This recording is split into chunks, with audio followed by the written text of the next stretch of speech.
Glaucoma ये बढ़ने वाली बीमारी है। ये ट्रीटेबल है लेकिन क्यूरेबल नहीं है।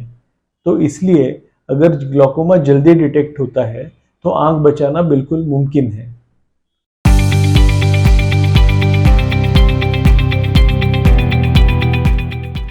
मैं डॉक्टर नितिन देशपांडे, मैं ग्लॉकोमा कंसल्टेंट हूँ और श्री रामकृष्ण नेत्रालय संस्था का मैं डायरेक्टर हूँ। हम ठाणे, मुलुंड और मुंबई में स्थित हैं और गए 15 साल से मैं ग्लॉकोमा का प्रैक्टिस कर रहा हूँ। तो ग्लॉकोमा यानी झामर, इसके कई अलग नामों से ये बीमारी जानी जाती है। तो ग्लॉकोमा ये हमारी जो आँख और ब्रेन के बीच में जो जुड़ाव या जो कनेक्शन रहता है, जिसे ऑप्टिक नर्व बोलते हैं, उसकी ये बीमारी है। तो हमारी ऑप्टिक नर्व जो है वो कई मिलियंस ऑफ फाइबर्स, बारीक बारीक फाइबर्स की बनी हुई होती है, जो गैंग्लियन सेल्स नाम के सेल्स से तैयार होता है और आँख से लेके ब्रेन तक कनेक्शन या तैयार करता है। तो कई जेनेटिक रीजंस है, यानी जो जीन्स के वजह से ये सेल्स मरना शुरू होते हैं और जिसके कारण धीरे धीरे जाके ग्लॉकोमा होता है। तो ग्लॉकोमा के कई कारण हैं। तो सबसे महत्वपूर्ण कारण ये जेनेटिक होता है। तो ये बीमारी एक जनरेशन से दूसरे जनरेशन को ट्रांसफ़र होती है जीन्स के द्वारा, और इसके रिलेटेड काफ़ी सारे जीन्स ऑलरेडी आइडेंटिफाई हो चुके हैं और जीन थेरेपी द्वारा इनको ट्रीट करने की बिल्कुल कोशिश हो रही है और आगे भविष्य में ये जीन थेरेपी ज़रूर साकार होगी। इसके बगैर जो लोग स्टेरॉइड ड्रॉप्स डालते हैं लंबे समय के लिए, उनसे भी आँख का प्रेशर बढ़ के ग्लॉकोमा हो सकता है। दूसरा, आँख को मार लगना या ऐसी कुछ बीमारियां होना जिसको यूवियाइटिस बोलते हैं, जिसके कारण आँख में सूजन पैदा होती है, उससे भी ये मोतिया ग्लॉकोमा हो सकता है। कई लोग मोतिया भी ध्यान नहीं देते हैं, जिसके कारण मोतिया बहुत पक जाता है और उसके कारण भी ग्लॉकोमा हो सकता है। तो ऐसे कई सारे ग्लॉकोमा के कारण हैं। ग्लॉकोमा ये बढ़ने वाली बीमारी है। ये ट्रीटेबल है लेकिन क्यूरेबल नहीं है। तो इसलिए अगर ग्लॉकोमा जल्दी डिटेक्ट होता है तो आंख बचाना बिल्कुल मुमकिन है। लोगों को डर होता है कि अरे ग्लॉकोमा हो गया तो आंख गया, बट ये सही नहीं है। आज जो बहुत एडवांस टेक्नोलॉजीज है, ड्रॉप्स है, सर्जरीज है, उसके कारण बिल्कुल नज़र बचाना और आंख बचाना मुमकिन है। बस इतनी ही बात है कि ये बीमारी थोड़ी जल्दी अगर पता चले तो उसका बढ़ना हम ज़रूर स्लो कर सकते हैं या पूरी तरह रोक सकते हैं। तो ग्लॉकोमा के कई अलग अलग प्रकार होते हैं। तो ग्लॉकोमा ओपन एंगल और एंगल क्लोजर, ये सबसे कॉमन फॉर्म जाने जाते हैं, जो जेनेटिक होते हैं। जो बाकी जैसे मैंने ऑलरेडी जिनका विवरण किया है वो सेकेंडरी ग्लॉकोमा जाने जाते हैं, जो स्टेरॉइड इंड्यूस्ड हो या यूवियाइटिस से हो या मार लगने से हो। इन सारे ग्लॉकोमास का बेसिकली सिम्टम्स ऐसा बहुत कम होता है।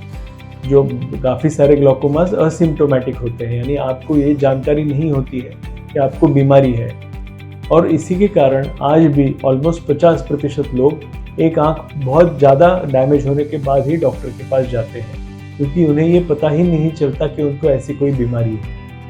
तो जब आप डॉक्टर के पास आंख चेक करने जाएंगे हर साल, तभी ये जल्दी डिटेक्ट होगा। तो इसलिए हर साल सभी को आँख की जांच करना बहुत बहुत ज़रूरी है, जिसके कारण ऐसी सारी आँख की बीमारियां जल्दी पता चले और उसका सही समय पे ट्रीटमेंट हो सके। कुछ ऐसे ग्लॉकोमा होते हैं जिसे एंगल क्लोजर बोलते हैं, जिससे कभी कभार थोड़ा आँख में दर्द होना या बीच बीच में रेनबोज बोलते हैं, ऐसे कलर्स, अलग अलग कलर्स दिखना। तो ऐसी कुछ सिम्टम्स इस ग्लॉकोमा में हो सकते हैं, बट जैसे मैंने बोला बहुत कम लोगों में सिम्टम्स पाए जाते हैं। ज़्यादा करके असिम्प्टोमेटिक होते हैं कि आप बिल्कुल जान नहीं पाते हो कि आपको कोई बीमारी है। तो अगर किसी को ग्लॉकोमा डिटेक्ट होता है तो उसके कई सारे प्रावधान हैं ट्रीट करने के, या ग्लॉकोमा बढ़ने से रोकने के कई सारे प्रावधान आज साइंस एडवांस होने के कारण आज अवेलेबल। तो पहले तो आई ड्रॉप्स है। तो कई सारे प्रकार के ड्रॉप्स होते हैं। तो हमारे आँख में ग्लॉकोमा क्यों होता है? वो आँख का प्रेशर का, पानी का दबाव बढ़ने से होता है। तो ये दबाव क्यों बढ़ता है? इधर आँख में पानी ज़्यादा तैयार हो रहा है या आंख के बाहर पानी नहीं जा पा रहा है। तो ये जो बैलेंस जो बिगड़ा हुआ है वो रिस्टोर करने के लिए हम ड्रॉप्स का इस्तेमाल करते हैं। तो ड्रॉप्स द्वारा इधर पानी का तैयार कम होता है या पानी का बाहर जाना बढ़ता है।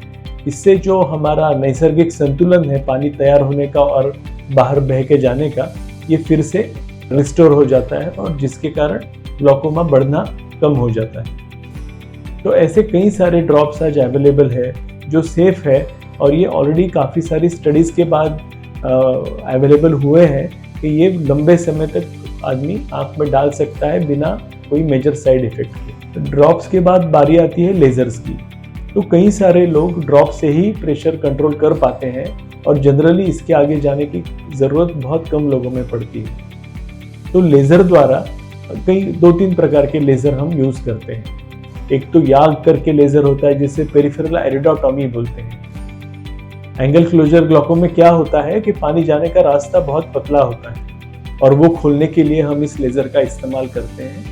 तो एक ग्लूकोमा के सिर्फ एक टाइप ऑफ ग्लूकोमा में इस प्रकार का लेज़र इस्तेमाल होता है जिसको एंगल क्लोजर बोलते हैं। दूसरे टाइप का लेज़र होता है सिलेक्टिव लेज़र ट्रेबेकुलोप्लास्टी। ये बड़ा सरल और अच्छा लेज़र है जो हम आँख का प्रेशर कम करने के लिए इस्तेमाल करते हैं।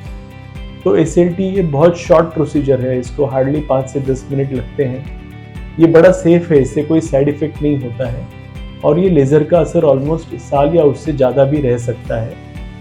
तो इस लेज़र में हम जो पानी जाने का रास्ता है आँख में, जिसके ट्रेबेकुलर मेशवर्क बोलते हैं, मेशवर्क इसलिए बोलते हैं क्योंकि वो जाली जैसा स्ट्रक्चर है मेम्ब्रेनस, तो उसे ट्रीट करते हैं जिससे ये मेम्ब्रेन का स्ट्रक्चर ऑल्टर होता है और वो जो पानी रोका हुआ है पहले से वो छोड़ना शुरू करता है जिसके कारण आँख का प्रेशर कम होता है। कुछ लोग होते हैं जिनको ड्रॉप्स देने के बावजूद या लेज़र करने के बावजूद आँख का प्रेशर ज़्यादा होता है और ग्लूकोमा बढ़ता ही जाता है।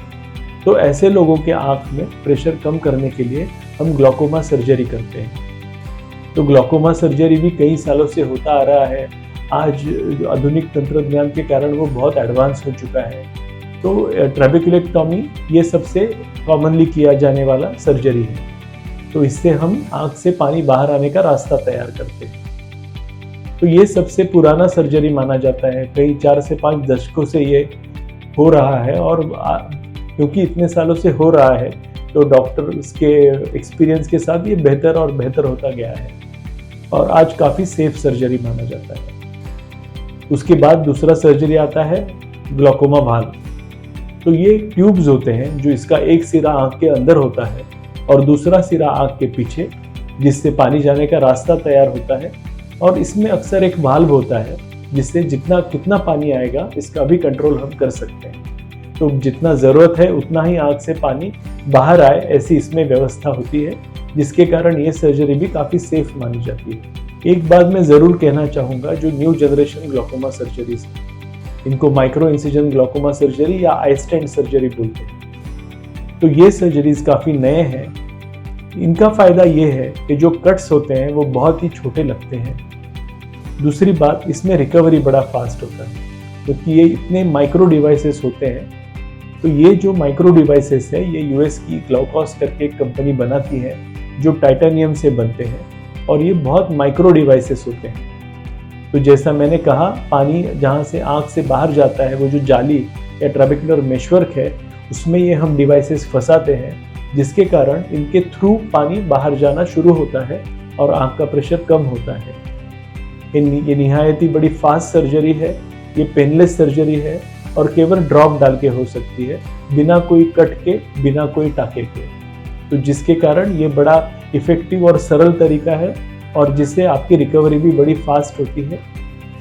बट जनरली ये सर्जरी हम ग्लूकोमा के जिनको शुरुआती ग्लूकोमा है उन लोगों में ज़्यादा करते हैं। जब ग्लूकोमा काफ़ी बढ़ जाए तो फिर ट्रेबेकुलेक्टॉमी और वाल्व सर्जरी ही किया जाता है।